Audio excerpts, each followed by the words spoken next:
নমস্কাৰ ছাৰ বাইদেউসকল। ৰাজ্যৰ শিক্ষক কৰ্মচাৰীসকলৰ মৃত্যু আৰু অৱসৰকালীন ভাত্তা বৃদ্ধিৰ ওপৰত সদৌ অসম সন্মিলিত শিক্ষক মঞ্চই দিছে এটি অত্যন্ত গুৰুত্বপূৰ্ণ খবৰ।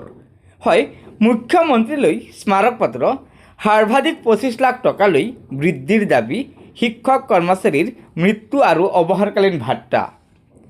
ৰাজ্যৰ শিক্ষক কৰ্মচাৰীয়ে কৰ্মজীৱনত মন মগজু একাকাৰ কৰি সৰ্বোচ্চ উজাৰি দেশ তথা জাতিৰ উন্নয়ন আৰু বিকাশৰ স্বাৰ্থত অতিবাহিত কৰি কৰ্মনিবৃত্ত দিনত যাতে পৰিয়াল আৰু সমাজৰ আৱৰ্জনা হৈ নপৰে, যাতে মৰ্যাদা সহকাৰে সামাজিক সুৰক্ষা নিশ্চিত হয়, পৰিয়াল আৰু নিজৰ চিকিৎসা, নিৰ্ভৰশীলসকলৰ ভৰণ পোষণ, বৌদ্ধিক বিকাশ আদিৰ দায়িত্বৰ বাবে সমাজত নিন্দিত হ'ব লগা নহয়, তাৰ বাবে নিশ্চিতভাৱে অৱসৰকালীন জীৱনত আৰ্থিক নিশ্চয়তা থাকিব লাগিব।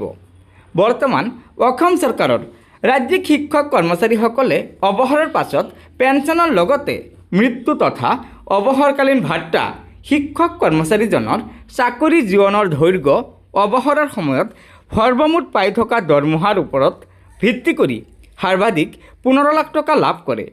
কিন্তু কেন্দ্ৰীয় চৰকাৰৰ শিক্ষক কৰ্মচাৰীয়ে পূৰ্বতে পাই থকা 20 লাখ টকাৰ পৰা 2024 চনৰ 1 জানুৱাৰীৰ পৰা কাৰ্যকৰী হোৱাকৈ 25 লাখ টকালৈকে ভাত্তা বৃদ্ধি কৰিছে। কেন্দ্ৰীয় চৰকাৰে মৰ্গীয়া বানচ 50% অতিক্ৰম কৰাৰ পাছত ভাত্তা 20 লাখ টকাৰ পৰা 50 লাখ টকা কৰিছে।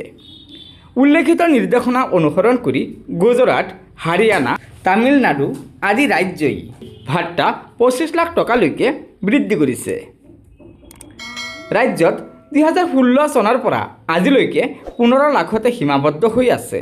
ফলত একেখন বজাৰতে উপভোক্তা হিচাপে জীৱন নিৰ্বাহ কৰা ৰাজ্য চৰকাৰৰ কৰ্মচাৰীসকলে অৱসৰকালীন মানসম্পন্ন জীৱন অতিবাহিত কৰা দুৰ্বিষ হৈ পৰে।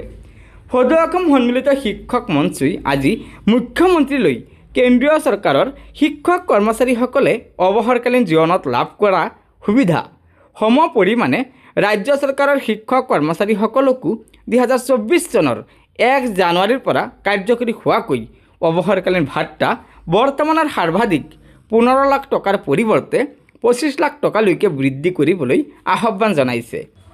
হয় ছাৰ বাইদেউসকল, আপোনালোকে নিশ্চয় জানিব পাৰিলে যে 8ম দৰমহা আয়োগ অসমত শীঘ্ৰে কাৰ্যকৰী হ'বলৈ গৈ আছে আৰু তাৰ প্ৰতি দৃষ্টি ৰাখি সন্মিলিত শিক্ষক মঞ্চই কেন্দ্ৰীয় চৰকাৰৰ সমাহাৰতে ৰাজ্যৰ শিক্ষক কৰ্মচাৰীসকলকো একে হাৰতে অৱসৰকালীন আৰু মৃত্যুকালীন যি ভাত্তা আছে সেই ভাত্তা বৃদ্ধি কৰাৰ দাবী জনাইছে। আশা কৰা হৈছে যে ৰাজ্যৰ মুখ্যমন্ত্ৰী ডাঙৰীয়াই এই সন্দৰ্ভত নিশ্চয় কিবা এটা সুব্যৱস্থা গ্ৰহণ কৰিব, যাতে ৰাজ্যৰ শিক্ষক কৰ্মচাৰীসকল উপকৃত হ'ব পাৰে। গতিকে ছাৰ বাইদেউসকল, লগৰ বন্ধুবৰ্গক এই ভিডিঅ'টো শ্বেয়াৰ কৰি আজিৰ এই গুৰুত্বপূৰ্ণ খবৰটো জনাই দিব আৰু নতুনকৈ অহা ছাৰ বাইদেউসকলে অনুগ্ৰহ কৰি আমাৰ এই চেনেলটো ছাবস্ক্ৰাইব কৰি ল'ব। ধন্যবাদ। জয় আই অসম।